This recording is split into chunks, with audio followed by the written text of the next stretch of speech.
Ben, écoutez, un sentiment de confiance au regard de cette déferlante qui continue, de cette fusion entre le président Macky Sall et les populations qui sont dans une position et une détermination à nul autre pareil, puisqu'on peut se rendre compte que dans son échange avec les populations, celles-ci sont convaincues du bien fondé de leur choix. Le président Macky Sall est le candidat qui leur donne la sécurité, qui assure la stabilité du pays et qui peut continuer son travail de construction du Sénégal en direction de l'émergence. Oui, des populations satisfaites du bilan du président, mais très rassurées également par les perspectives qu'il envisage pour consolider justement cette bonne courbe d'action qui a marqué le septennat.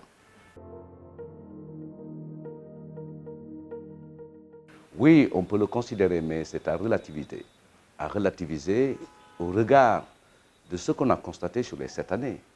Les populations se déplacent d'abord parce qu'elles croient en Macky Sall pour des choses évidentes. En 7 ans, il a réussi à transformer progressivement et qualitativement la vie des citoyens sénégalais par son offre politique qui a touché les femmes, les jeunes, le troisième âge, mais au-delà de ça, qui a redessiné les contours d'un nouveau Sénégal par sa politique d'équité territoriale, de justice sociale, mais également soutenue par une croissance forte sur les 5 dernières années et dont les fruits ont été équitablement partagés entre les Sénégalais. Ben, la raison est évidente, puisque le président Macky Sall est l'homme à la vision cohérente, il est fort d'un bilan et il a prouvé, au-delà de la réalité du Sénégal qu'il a transformé qualitativement, qu'il est à un niveau de leadership qui permet au Sénégal d'engranger également des positions fortes au niveau international. Les Sénégalais doivent nous donner un second mandat, la raison est évidente. La proposition du président Macky Sall, son projet, c'est 5 grandes initiatives. Le PSE pour les jeunes, PSE pour transformer notre société et la convertir pour être en phase avec la société numérique, le PSE solidarité sociale, le PSE environnement et l'industrialisation.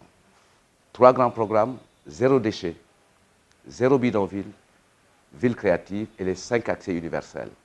Eau, électricité, santé, accès universel, transport collectif. Et toutes ces orientations découlent d'une vision stabilisée à travers le plan Sénégal émergent, dont la deuxième phase a déjà mobilisé l'ensemble des ressources pour faire le travail. Oui, les Sénégalais doivent voter pour le président Macky Sall, puisque c'est lui seul, parmi les 5 candidats, qui a une proposition qui adresse l'avenir. Son programme s'appelle Liggéeyal Ëllëg et c'est un moment important pour prendre le rendez-vous qu'il nous faut et avec l'avenir.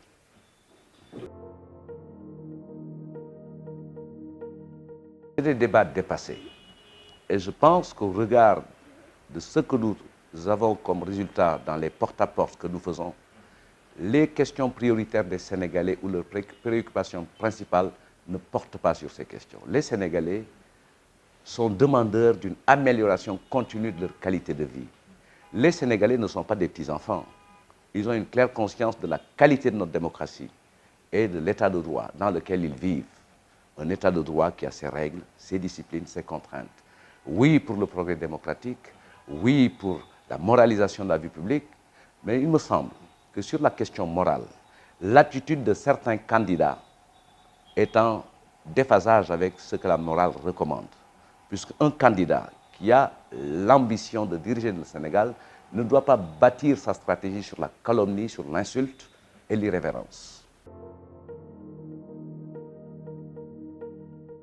L'acteur principal dans cette campagne, ce n'est pas le fils du président, c'est le président Macky Sall. Et aujourd'hui, il me semble que ce n'est pas ça la ligne qui intéresse les Sénégalais. Ce qui intéresse les Sénégalais, c'est de savoir est-ce que parmi les propositions, il y a suffisamment de qualité pour faire le choix. Ils n'ont pas vu une offre alternative en termes d'éléments structurants d'un avenir. Ils n'ont pas vu de propositions alternatives en termes d'amélioration de leur quotidien. Donc, ils ont pris la décision pour une très large majorité de permettre au président Macky Sall de poursuivre la courbe de ses bonnes actions, c'est-à-dire conduire le Sénégal vers l'émergence. Ce n'est pas parce que quelqu'un accuse qu'il a raison. Et il y a des procédures dans un État démocratique pour faire la clarification chaque fois qu'il y a un conflit entre un citoyen et un autre, ou chaque fois qu'on accuse des choses. Mais je leur laisse la responsabilité de leurs propos. La justice sénégalaise est une justice indépendante qui est exercée par des magistrats qui sont des professionnels du droit et qui arbitrent sur la base d'éléments objectifs que sont les faits, qui arbitrent sur la base des dispositions pertinentes des codes qui les régissent et qui jugent selon leur intime conviction. Alors, comment voulez-vous vous immiscer entre les dispositions du code, les faits et l'intime conviction pour avoir un avis? C'est également l'opposition qui continue la courbe de ces accusations infondées, jetant en pâture la justice sénégalaise. Il me semble que, sur la base des faits, certains éléments de la coalition dont vous parlez, mais étaient détenteurs d'éléments prohibés par la loi.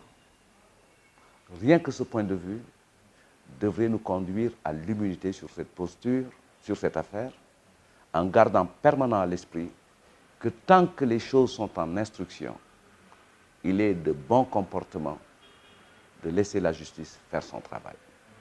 Puisque, après une première décision, il y a des voies de recours.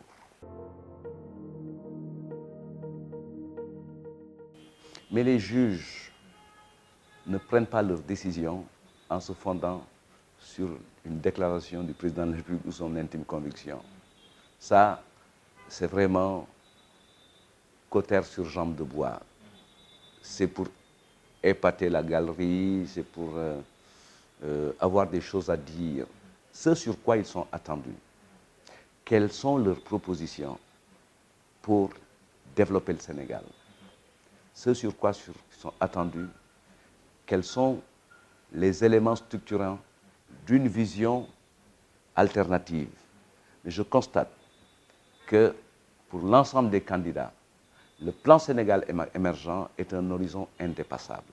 Et au regard de ça, il n'y a aucune consistance dans le propos, aucune consistance dans le discours. Et parfois, quand ils cherchent à être intéressants du point de vue du projet, ils attaquent les propositions du candidat Macky Sall, mais plus grave encore, ils attaquent les réalisations. Puisqu'aujourd'hui, s'engager à promettre aux Sénégalaises et aux Sénégalais des salaires à la place des bourses familiaux, c'est ne rien comprendre à l'économie. Puisqu'un salaire, c'est la contrepartie d'un travail fait. La destination d'une bourse de sécurité familiale, c'est l'autonomisation des femmes, c'est le suivi de la scolarité des enfants, le suivi de leur vaccination et les moyens de construire progressivement son autonomie. Mais la proposition du président Macky Sall, au-delà de ce filet social, c'est de permettre aux femmes d'accéder à la qualification pour pouvoir entreprendre en vue de créer de la richesse. Donc proposer des salaires sociaux, c'est ne rien comprendre à l'économie.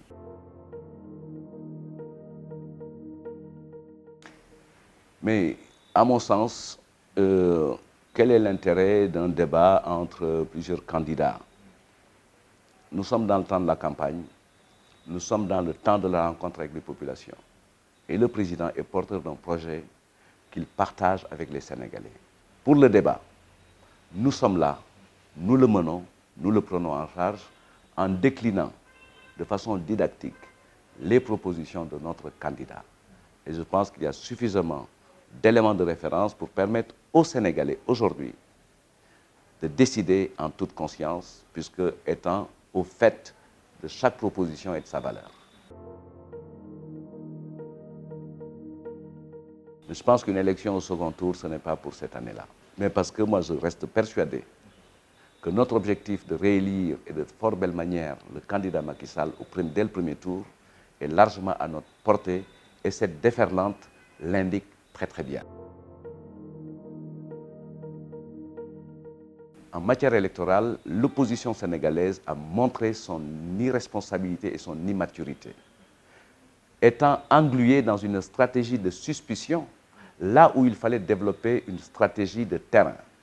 Et c'est là où se fait toute la différence, puisque le président Macky Sall, sur le plan d'une campagne électorale présidentielle, a un avantage comparatif à nul autre comparable. Pourquoi? Il a été directeur de campagne, victorieux. Candidat en 2012, victorieux.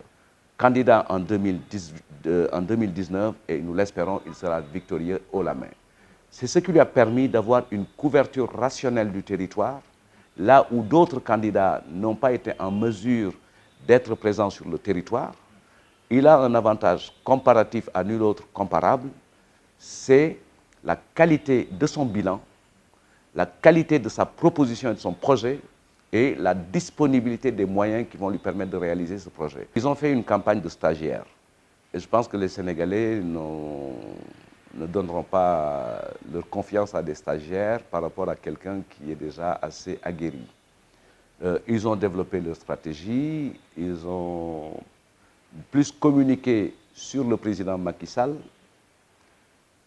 en termes très négatifs. Et le président Macky Sall, depuis 2012, s'intéresse et parle avec les Sénégalais. Eux, ils parlent avec le président Macky Sall qui ne leur répond pas. Le président Macky Sall s'adresse aux Sénégalais qui sont la raison de son action et au nom desquels il veut remplir le contrat de morale et le contrat de confiance qui, au regard de cette campagne, n'est pas du tout entamé et qui sera conforté à l'issue du 24 février. Maître Madické Niang, que je salue bien amicalement, aura le lot de consolation. C'est-à-dire, il aura été, en fin de compte, le candidat le plus drôle, qui aura mis un peu de sel sur l'humour pour bien masquer son impréparation à une campagne électorale. Du point de vue de notre ordre judiciaire interne, toutes les voies de recours ont été épuisées. Et il n'y a pas de supériorité d'une autre cour sur les décisions, notamment en matière de délits et autres. Je pense que cette décision-là, quelle qu'en soit la portée, n'aura pas d'influence sur le déroulement des opérations électorales. Le Sénégal est un État souverain et voilà, je ne pense pas.